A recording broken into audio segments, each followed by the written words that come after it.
Isaiah 58, it reads, "Cry aloud," beginning at verse 1, "and spare not. Lift up thy voice like a trumpet, and show my people their transgression, and the house of Jacob their sins."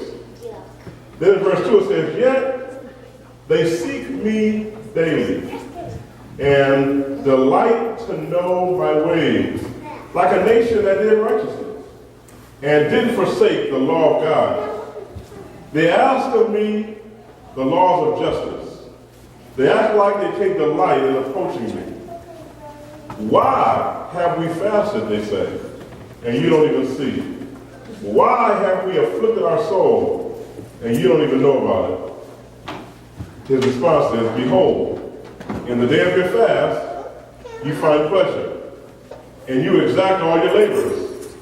Behold, you fast with strife and debate, and to smite with the fist of wickedness. You don't fast like the way you do now, to make your voice be heard on high. Is this the kind of fast that I've chosen? A day for a man to afflict his soul, is it to bow down his head, to spread sackcloth and ashes? You gonna call that a fast?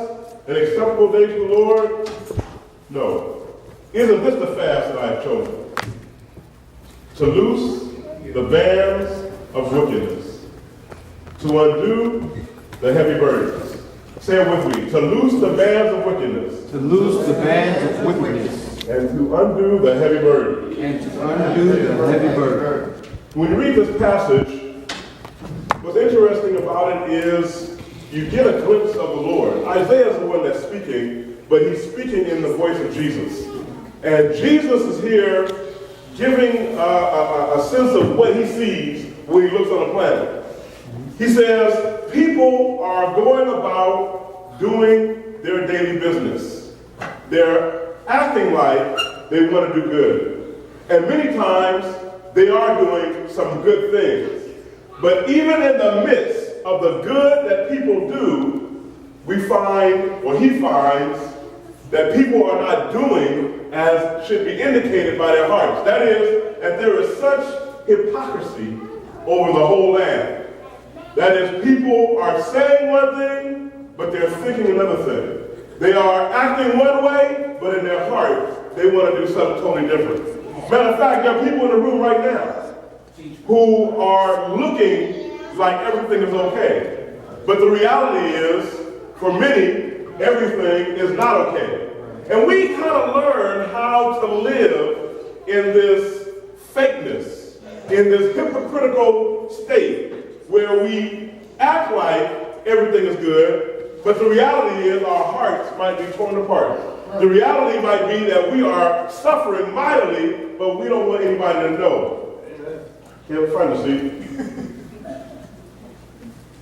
We don't want anybody to know. So it's just easier to act like it's all good.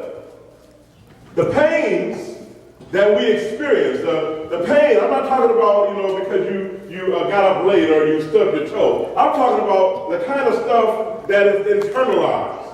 I'm talking about the things that we have dealt with from childhood up, the issues that plague our land. For example, we know that separation started the moment Adam blamed Eve for eating that fruit. Right? Because before that, they were the same. They were one. They were one flesh. When he saw her, he was so happy. Flesh of my flesh, bone of my bone. But when God called him on the fact that they had sinned, the first thing Adam did was say, "That woman you gave me." Right? He separated himself from her, and we've been separating ourselves because of trouble ever since. All through history, you find where people are discriminating one from the other. And you know that when you bring about separation, what you've got to have is a hierarchy. You got to have some kind of system where I am above you. I am better than you. I get more than what you get. I deserve more than what you deserve. And so when you create that hierarchy, all of a sudden you have a system of domination. Right? So now, not only do I get more, but I'm going to make sure that I keep you down. Because the reality is, resources are scarce. There's not enough for everybody to have a lot. So what I'm going to do is I'm going to have a lot. And in order for me to have a lot, I got to make sure you only have a little. And I'm going to keep you down. Right? And so in that way, what have we done? We have separated ourselves. We have cast ourselves. We have pacified ourselves as us and them. Come on now. Us and them. And then we can base it on whatever we want. We can base it on the poor versus the rich. We can base it on male versus female, right? We can base it on nappy hair versus straight hair, right? We can base it on whatever. It doesn't really matter what we base it on as long as I'm the one that ends up with the big piece of chicken at the end. Right? And so if that means that you got to starve so that I can get it, then that's just the way it is. Right? And so as we look at our world in which we live, we are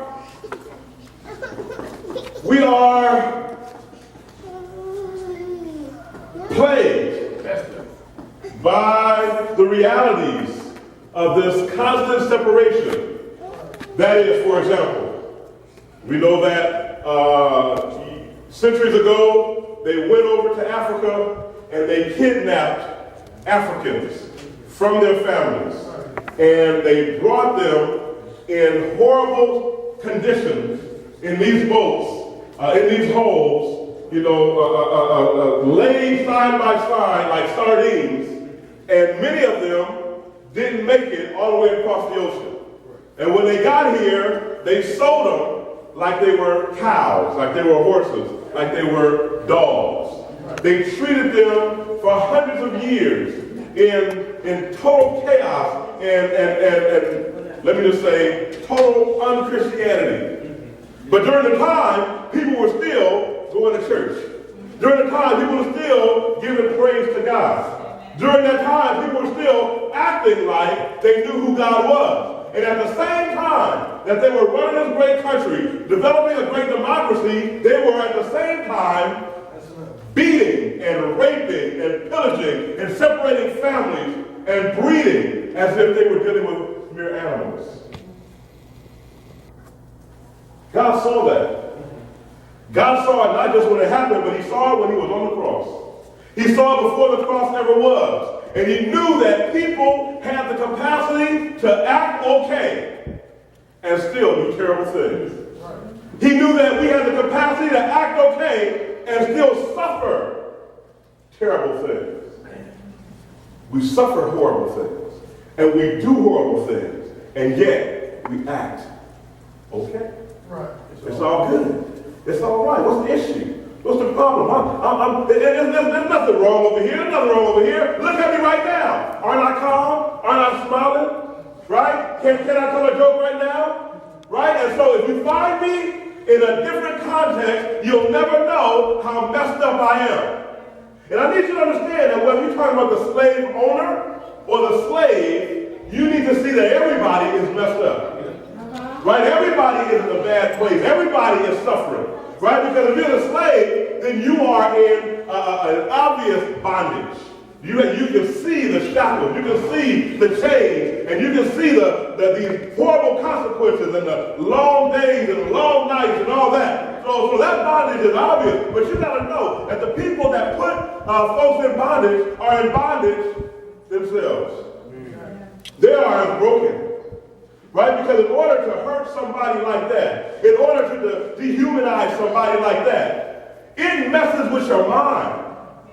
And you know what I'm saying is true, because if you've ever hurt somebody, especially if you ever hurt somebody on purpose, it messes with you. Right? Matter of fact, many folk who have hurt other people, they go out and hurt themselves to deal with the fact they hurt somebody else. Right? Because it haunts you, it breaks you down, and you know that what you've done is wrong, it is immoral, and that you got to deal with it. And so, when you hurt somebody, what we do is, in order to deal with it, we give them a new name. Right? So that when folks go to war, whether it's against the Gooks or the Jerry's, or whatever it is, the towel heads, right? We give them these new names because we don't want to call them people because it's too hard to hurt people. If I got to torture you, I don't want to see you as a person. I want to see you as a non-person. Right? So that we use these terms so that we don't have to face the reality that I am hurting somebody made in the image of God. What I'm trying to get you to see is whether you're the slave or the slave owner, it is bondage. It is bands of wickedness. Matter of fact, that word wicked is really the word injustice. That God, He wants to loose the chains of injustice. He wants to set free those of us that are acting like it's all good when in reality it's not all good. He died on the cross and rose from the grave to give us an opportunity to be free from our history of pain and suffering and discrimination and bias and hurt. Because of course we know it didn't stop in slavery. Right. And even with the emancipation, and even with the 13th and 14th Amendments, and all that we can rejoice in terms of freedom, right? As soon as Reconstruction started, they implemented the Jim Crow laws, right? Segregation went strong for a long time. And then when that started to break down, guess what? It still is, we know, underground. And I remember having a debate when Obama got elected about somebody telling me, well, you can't say that racism is still a problem in America because look, you got a black president. Right? And we know, I knew it then, right? But certainly now it's obvious that racism is alive and well. Because even when you take away the framework of it, the ideology is still there. And man's proclivity to separate is still a part of our Adamic nature. It's part of our messed up parts of ourselves. So that we will separate even if we don't have a structure. It is internal. It is within us that we are willing to hurt other people in order for ourselves to rise up. So I was looking at the news the other day, and I saw where these students at Oklahoma University were on a bus singing a song. And the song was No Negroes, well, they don't say Negroes, at SAE. SAE is the name of the fraternity, Sigma Alpha Epsilon. No Negroes, again, they didn't say Negroes, at SAE. Then they say, you can hang him on a tree, but he won't be signing with me. No Negroes at SAE. Oh, this was a few months ago. A few weeks ago. So it's not like we are in the 50s or the 60s or the 1800s. This is what's going on right now.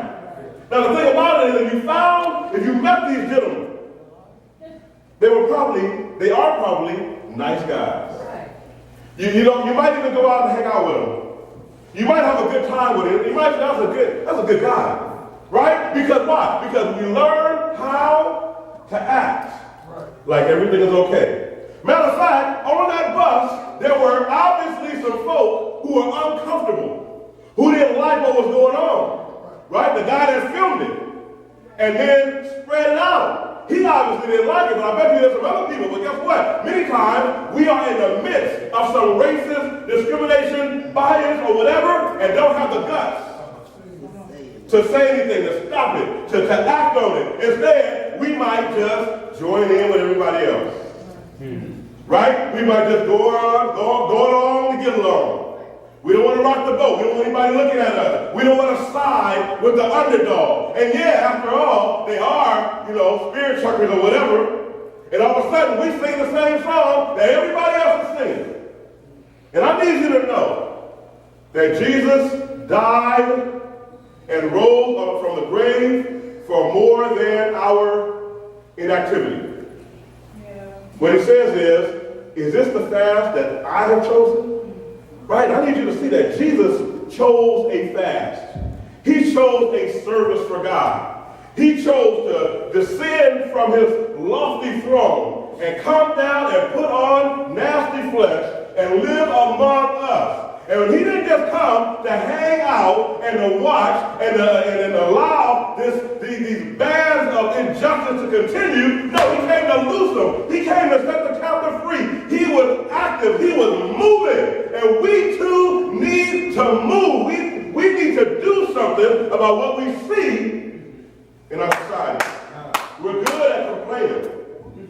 We're good at talking about the man. We're good at talking about how people are this and people are that. But we too have been caught in complacency and just willingness to let it go. Let it flow. Do me a favor. Will you pick up your program and look at the graphic on the front? That graphic didn't really do what I wanted to say today. But I had to share it with you because it startled me when I saw it. Look at it. It's really fascinating because it says, there's an announcement for a pastor's conference. Anybody see anything strange there? Yeah. Ain't that a trip? That this thing, and then look at the date on it. Yeah. Right? This is just 2012. 2012, and guess what? It's for a pastor's conference where it says white Christians only. Right? And so you look at it and say, hold on. Right? If this was 1850, if Martin Luther King was marching, I can understand that. But what we're looking at is just a couple of years ago. Matter of fact, in Alabama, they have this conference every year. This here one? Where these Christians are discriminated. These pastors are purposely separating themselves. Do you see how broken, how messed up, and how hypocritical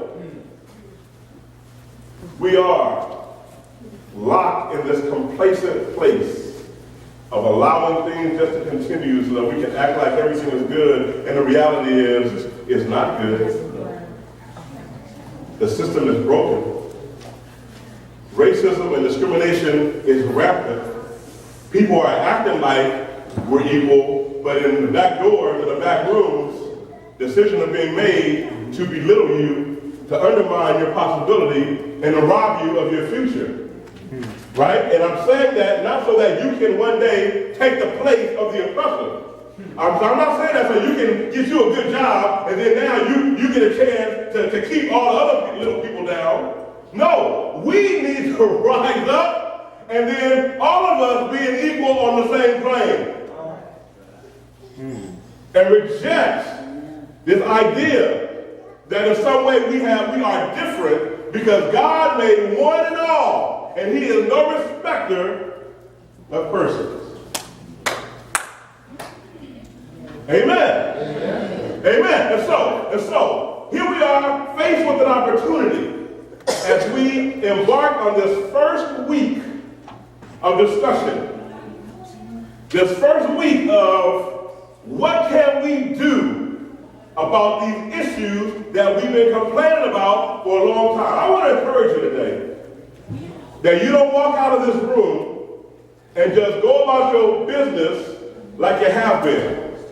I want to encourage you to participate in a small group this week and begin the discussion about what we can do to dismantle this internalized discrimination. To dismantle it. And you know, it's so internalized that even us who are discriminated against one another. Right? I remember reading a study about drug addicts. And it was drug addicts. One class was on cocaine, they sniffed it. The other class was on crack, they smoked it.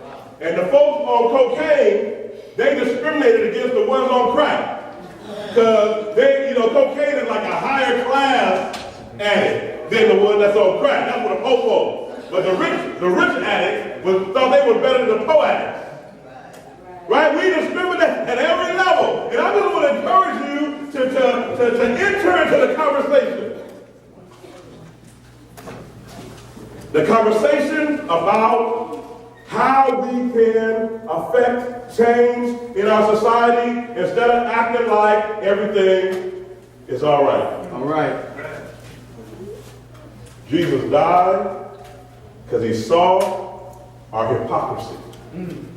He died not just for the lie I told, not just for the candy bar I stole, right? Not just because I slept with somebody that wasn't my wife. He died for the sins that perpetuate sins.